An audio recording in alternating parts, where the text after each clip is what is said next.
Alright, welcome back to the shop. Today, I've got what appears to be a compound set of wire cutters. And these are sort of interesting. They say music wire on them, so I would stand to reason they're for cutting music wire.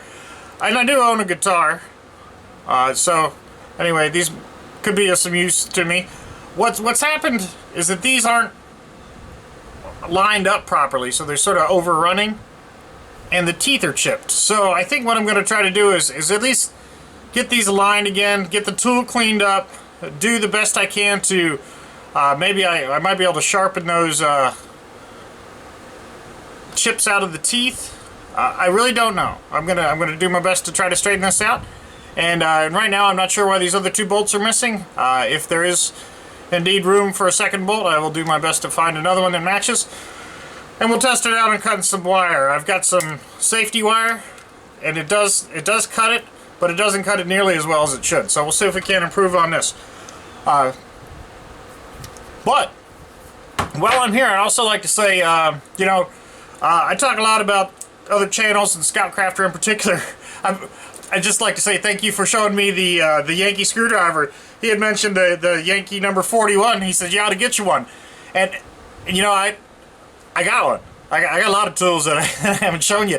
But the reason I hadn't shown it is I said, how the hell do you find a bit for this thing? I'm never going to find bits for this thing. Why am I even keeping it for? Because it works fine. Everything's great about it. Except, I didn't know anything about the tips until I watched Scoutcrafter's show.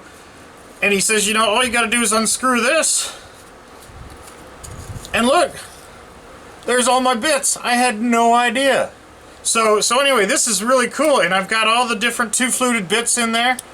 This is going to be, this would have been a dream to have the other day when I was hanging pictures, just to go in and, after I got done painting the living room, use this little tool to come in and pre-drill the holes for the wall hangers and stuff.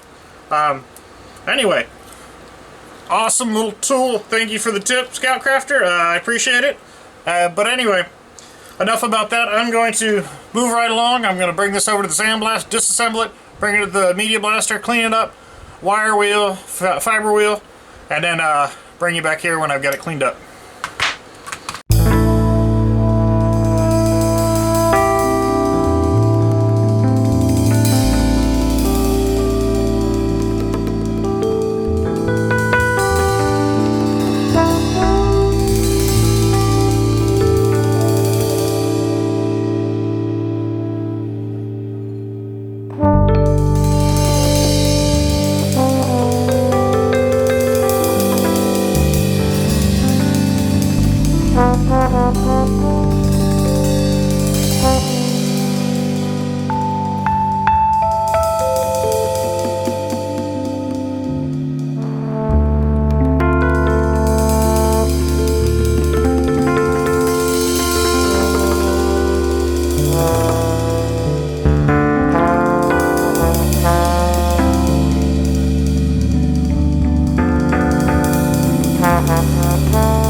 Alright, so this is interesting, and I've mentioned this quite a few times in my other videos about, sometimes it's hard to do research on tools because you don't know what they are until you actually clean them up. And ever so lightly in here, you might be able to see embossed, it says LS Starrett,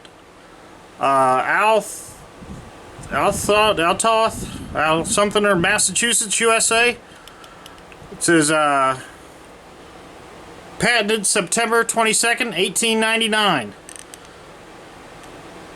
And then November 4th, 1899. So anyway, I will try to pull the patents on that if I can find it. But anyway, that's super neat. I think this is really neat that the tool is that old, or that the patents at least date back to that point. There is some pitting in here, and this goes back to the hardness of this. When I was media blasting this, I could see that it was throwing sparks in places, so maybe it was the pins or whatever.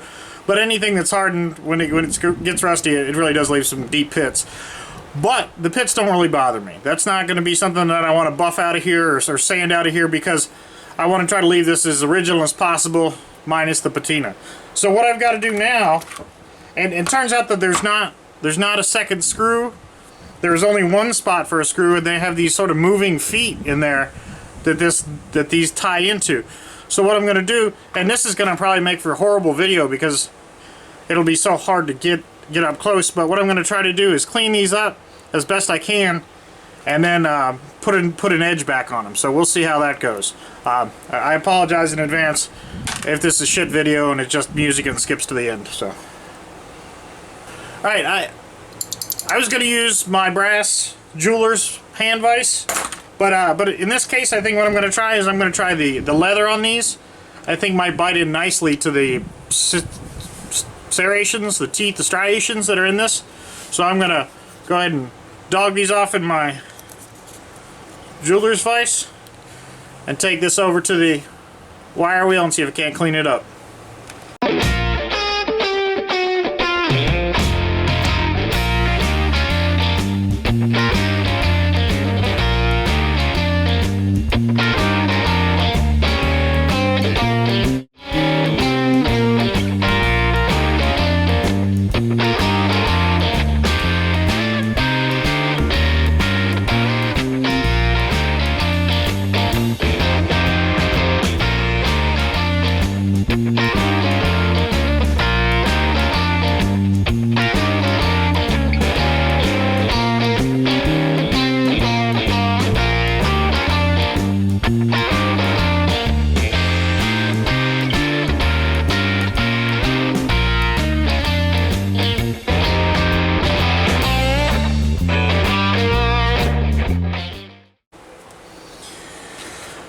Alright, so having the right tool can change your entire perspective on the world.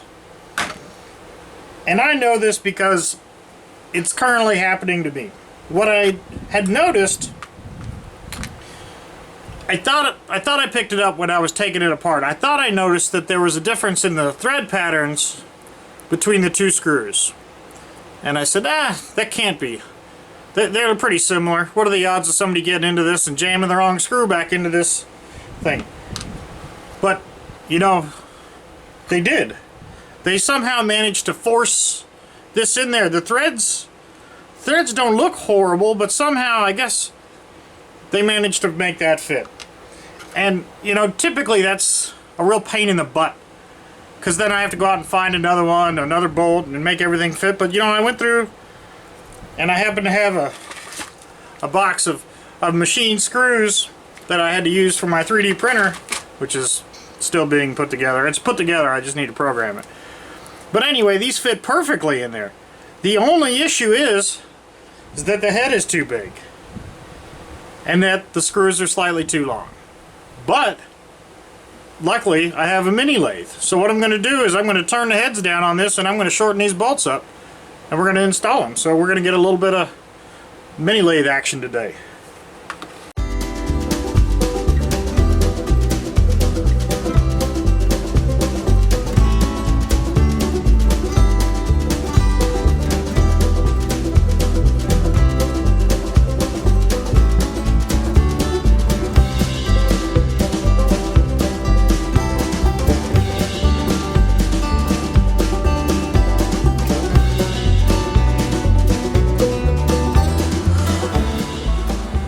Alright, so that's the Starrett musician wire. I had to fabricate those, or at least turn down those cap head bolts, and I took it to the fiber wheel over there and cleaned the surface up. This had some deep pitting in it for the rust, and I've got them lined up as best I can. I think that these might be worn and have been sharpened a couple times, but they actually cut wire now. Before they didn't do anything. So I still think there's some room for improvement on these, but I'm going to have to do some research and see if I can find new cutters for it. But anyway, these are pretty neat. They absolutely will cut wire. They'll go back into the toolbox. And anyway, just a quick little restoration. So I'd like to thank you for watching, commenting, and subscribing. Thanks. Have a good night.